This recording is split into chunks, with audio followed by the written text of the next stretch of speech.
ভারতীয় ফুটবলে ঘোর অনিশ্চয়তা। আইএসএল এর জন্য সর্বভারতীয় ফুটবল ফেডারেশনের নতুন বাণিজ্যিক অংশীদারি নিয়ে যে সমস্যা চলছিল তার সমাধান তো দূরের কথা, বরং শনিবারের বৈঠকে তা আরও জটিল হলো। শনিবার এআইএফএফ এর বিশেষ সাধারণ সভায় ভারতীয় ফুটবলে বিনিয়োগের জন্য অনুমোদন পেল না লন্ডনের সংস্থা জিনিয়া স্পোর্টস। কলকাতা শনিবারের এই বৈঠকে উপস্থিত ছিলেন এআইএফএফ এর এক্সিকিউটিভ কমিটির সদস্য থেকে শুরু করে রাজ্য সংস্থার প্রতিনিধিরা, ছিলেন ফিফা ও এশিয়ান ফুটবল ফেডারেশনের প্রতিনিধিরাও। কিন্তু এই বৈঠকে কোনো সমাধান সূত্রই বেরোলো না, বরং বিষয়টি ফের সর্বভারতীয় ফুটবল ফেডারেশনের এক্সিকিউটিভ কমিটির কাছে পাঠানো হয়েছে। চূড়ান্ত মতামতের মাধ্যমে সেই খসড়া সংশোধনের প্রস্তাবের জন্য 15 দিনের সময়সীমাও বেঁধে দেওয়া হলো। সেখানে পুনরায় আলোচনার মাধ্যমে সিদ্ধান্ত নেয়ার পর তা বিশেষ সাধারণ সভায় ফের চূড়ান্ত অনুমোদনের জন্য পেশ করা হবে। এই বিষয় নিয়ে কি জানালেন প্রাক্তন ফেডারেশন কর্তা সুব্রত দত্ত, শুনুন।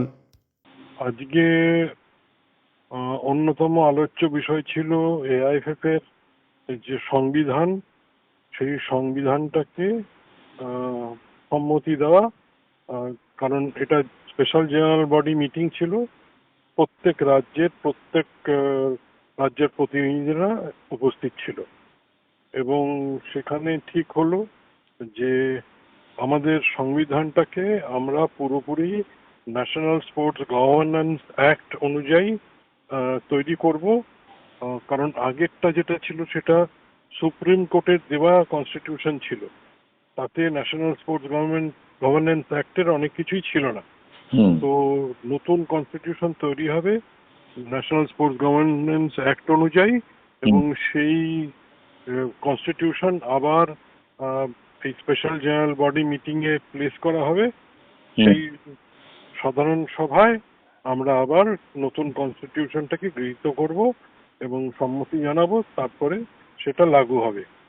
এছাড়া আগে যেটা ছিল যে কোনো রাজ্য সংস্থায় থাকলে সে এআইএফএফ এ থাকতে পারে না, তো বা এআইএফএফ এ থাকলে রাজ্য সংস্থায় থাকতে পারে না, সেটাও আজকে সেই মানে বাধা নিষেধটা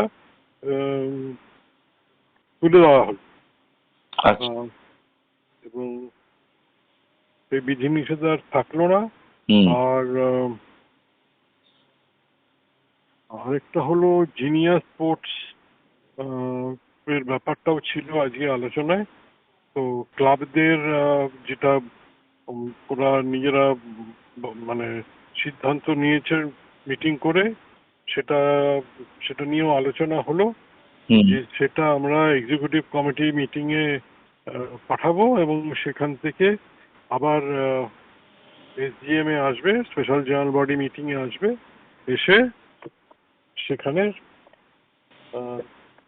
অ্যাপ্রুভাল নেবে আর কি। তো আর এছাড়া যেসব রাজ্য সংস্থার এবছর ইলেকশন ডিউ আছে, তাদের কনস্টিটিউশন মানে সংবিধানটাকে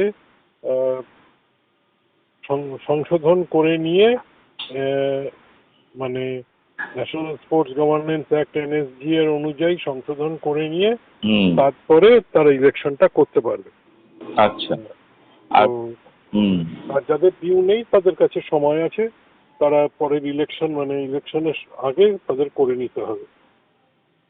আচ্ছা বাপিদা, আগামী বছরের আইএসএল কবে শুরু বা ফেডারেশন ডুরান্ড কাপ? না, এইসব নিয়ে কোনো আলোচনা হয়নি।